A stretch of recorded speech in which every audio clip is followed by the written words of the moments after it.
Hello viewers, এই ভিডিওতে আমরা দেখব পাওয়ার পয়েন্টের নতুন কোনো স্লাইড আমরা কিভাবে বানাইতে পারি এবং সেটাকে কাস্টমাইজডলি আমাদের যেটা প্রয়োজন এবং যেভাবে প্রয়োজন সেভাবে একটা স্লাইড নিতে পারি।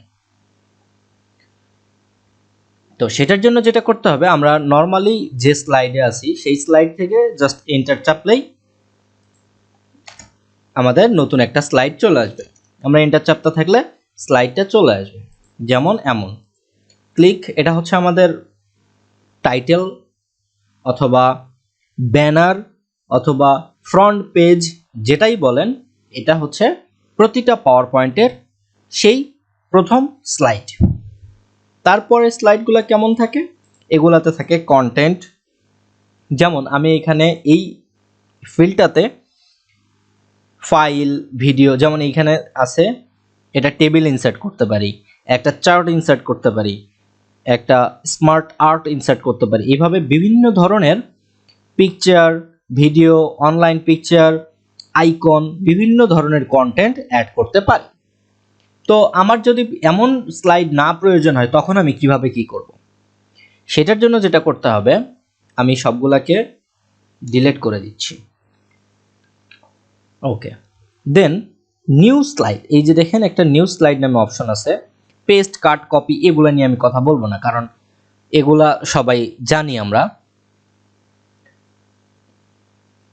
ওকে, নিউ স্লাইড, এখানে দেখেন নিউ স্লাইডে যদি ক্লিক করি, যেমন আমি এন্টার চাপলাম, সেই কাজটাই হবে। কিন্তু আমি যদি সেইটা না চাই, আমার যদি অন্য কাস্টমাইজড স্লাইডের প্রয়োজন পড়ে, তখন আমি কি করব? তখন নিউ স্লাইড দেখুন একটা ড্রপ ডাউন অপশন আছে। এইখান থেকে এই দেখুন টাইটেল স্লাইড, যেটা আমি বললাম, টাইটেল স্লাইড বা ব্যানার স্লাইড বা ফার্স্ট স্লাইড, ফ্রন্ট স্লাইড, যে স্লাইডই বলেন, যে নামই বলেন, এটা হচ্ছে সেই ফার্স্ট স্লাইড বা টাইটেল স্লাইড। দেন আমাদের এখানে এটা বাই ডিফল্ট আসে। আমাদের যদি প্রয়োজন পড়ে যে আমি এইভাবে কম্প্যারিজন আকারে নিব, এখানে জাস্ট ক্লিক করব। দেখেন যে এটা একটা টাইটেল আসবে। এখানে আমি লিখলাম, ধরেন যে আমি এখানে লিখব কম্প্যারিজন।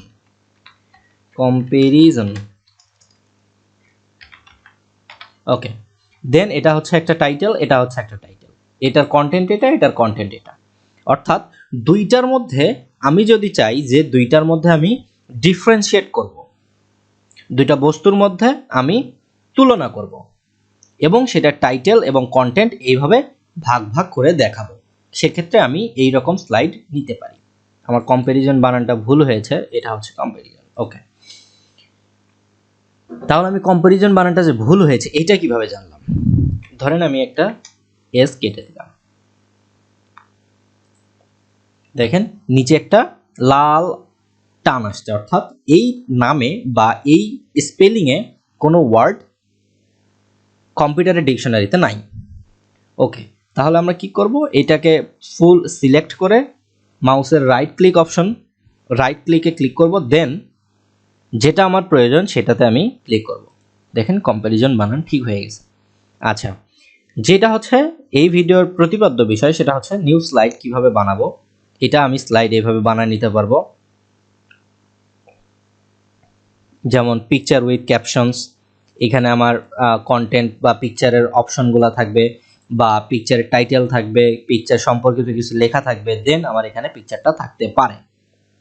এইভাবে একটা স্লাইড নতুন বানানো যায়। অথবা আমি যদি একটা চাই যে ফুল ব্ল্যাঙ্কও নিতে পারবো, সমস্যা নাই। তারপরে আসি লেআউট। নতুন কোনো লেআউট কিভাবে তৈরি করব, এটা হচ্ছে আমার লেআউট স্লাইড সব কিছু বলতে পারেন একই। লেআউট যে অপশনটা, এইটা মাস্টার স্লাইড যখন বানাবো আমি, বা মাস্টার স্লাইড সম্পর্কে আপনাদেরকে ধারণা দেব, তখন এই লেআউটের কাজটা আসবে।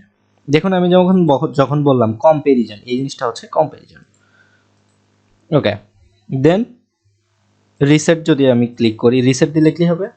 এই যে এটা হচ্ছে, আমি এখানে যদি কোনো কিছু বানাই নেই বা কাস্টমাইজ করে নেই, সেক্ষেত্রে আমি যদি এটাকে রিসেট করতে চাই, বা পূর্বের যে বাই ডিফল্ট অপশন বা বাই ডিফল্ট কন্টেন্টগুলো হয় বা চাই, তখন আমি রিসেটে ক্লিক করলে এটা রিসেট হয়ে যাবে। দেন আসতেছে সেকশনস অপশন। এখানে অ্যাড সেকশন করলে কি হবে, যে এই যে এটা হচ্ছে ডিফল্ট সেকশন, দেখেন এটা হচ্ছে ডিফল্ট সেকশন, এটা হচ্ছে এই যে সেকশনের নাম, ধরেন যে আমার প্রথম সেকশন দ্বিতীয় সেকশন থাকতেই পারে, এটা ধরেন আমার সেকেন্ড সেকশন বা সেকেন্ড। ওকে, রিনেম করে দিলাম, দেখেন এটা সেকেন্ড হয়ে গেছে। আবার এটাতে ক্লিক করি, এটাতে ডাবল ক্লিক করি, রিনেম যদি করতে চাই রিনেম করতে পারবো, এটা হচ্ছে ফার্স্ট দিয়ে আমি রিনেম করে দিলাম। সো এইটা হচ্ছে আপনার ধরেন যে আমার এইখানে বা একটা কোম্পানির অনেকগুলো এমপ্লয়ারের ডিটেলস আমি প্রথমে দিব, দেন তারপরে তাদের এখানে আমি তাদের নাম এবং ছবি, ফোন নাম্বার এগুলো দিতে পারি, তারপরে তাদের কাজের বিবরণ আমি দিতে পারি এইভাবে সেকেন্ড অপশনে। সেক্ষেত্রে আমার এটা কি হবে যে staff contact info, staff details. এইভাবে আমি আমার নতুন কোনো স্লাইড বা নতুন কোনো লেআউট যখন অ্যাড করতে যাব, এইভাবে লেআউটগুলো অ্যাড করতে পারবো। ধন্যবাদ সবাইকে, পরবর্তী টিউটোরিয়াল দেখার জন্য আমন্ত্রণ রইল।